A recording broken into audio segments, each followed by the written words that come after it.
Chicago will host a new cocktail conference this spring. Called Chicago Style, it will take place May 7 to 10, after the gala for the James Beard Awards. While the convention's format is familiar seminars, parties, and competitions for bartenders, bar owners, spirit makers and others in the industry, its philosophical mission sets it apart. The three founders, all women, plan to use the gathering to address social problems, including sexism, substance abuse, and a lack of diversity, that the bar business has started to grapple with over the past year or so. Its website sums up the mix as equal parts think and drink.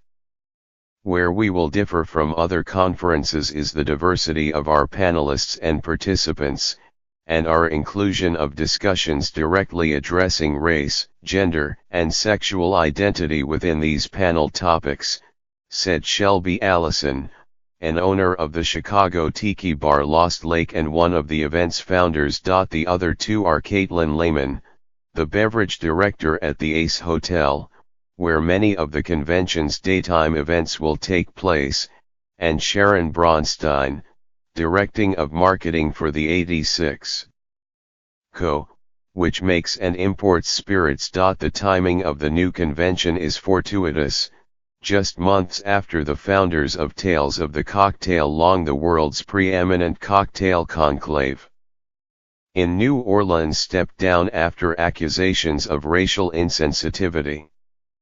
Tales recently received new leadership. The Solomons, a prominent New Orleans philanthropic family, is set to buy the festival. News of the Chicago event also arrives as the #MeToo movement continues to gain steam. But the three partners began making plans early last year. Before any of those developments, the time has been right for this conversation for a long time, Ms. Allison said. Yesterday was the right time. 5 years ago was the right time. I'm so happy that movements like #MeToo are catapulting this into the national conversation. The next step in that conversation is to make workplaces happier, safer, and more inclusive. Panels will include one on the cross-section between race, gender, sexuality within the hospitality community, said Ashton Berry, one of the panelists and beverage director of Tokyo Record Bar in New York City. Also on the panel will be Don Lee, a New York bartender and developer of beerware who has long been outspoken on social issues. Among the main events will be a party held by Trash Tiki, a group that promotes sustainability and the elimination of waste behind the bar, and the National Championship of Speed Rack, a contest for female bartenders started by Ivy Mix and Lynette Marrero. The enterprise donates about $100,000 every year to breast cancer charities. For Ms. Marrero, the partnership with Chicago Style was a natural. They share the same ideology as Speed Rack in many ways, she said. Ms. Allison anticipates that many of the other festivities will take place at Chicago bars and restaurants that have women or people of color or queer people at the helm. We've been here, said Nandini Kond, the beverage director at Cindy's, a rooftop bar in the Chicago Athletic Association Hotel, who will take part in a panel.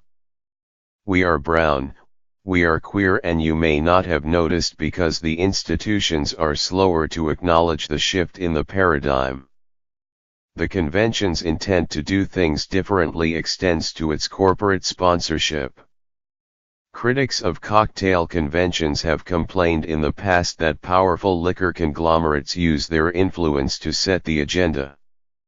Chicago Style will seek backing from the spirits industry, but on its own terms. We're building our programming first and then finding partners that want to support us as we are, Ms. Allison said. We're not shying away from radical conversations. The conference will be for profit, with some money going to two charitable organizations, the Chicago Period Project, an organization that distributes feminine hygiene products to women in need, and the James Beard Foundation's Women Leadership Programs, which offers mentoring opportunities to women in the restaurant industry. A full schedule of events will be released mid-February, and ticket sales begin March 1. We love the hospitality industry, Ms. Allison said. As an industry, it's one that prides itself on making people welcome.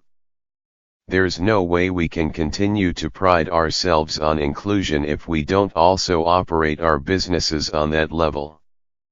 Follow NYT Food on Facebook, Instagram, Twitter and Pinterest. Get regular updates from NYT Cooking, with recipe suggestions, cooking tips, and shopping advice.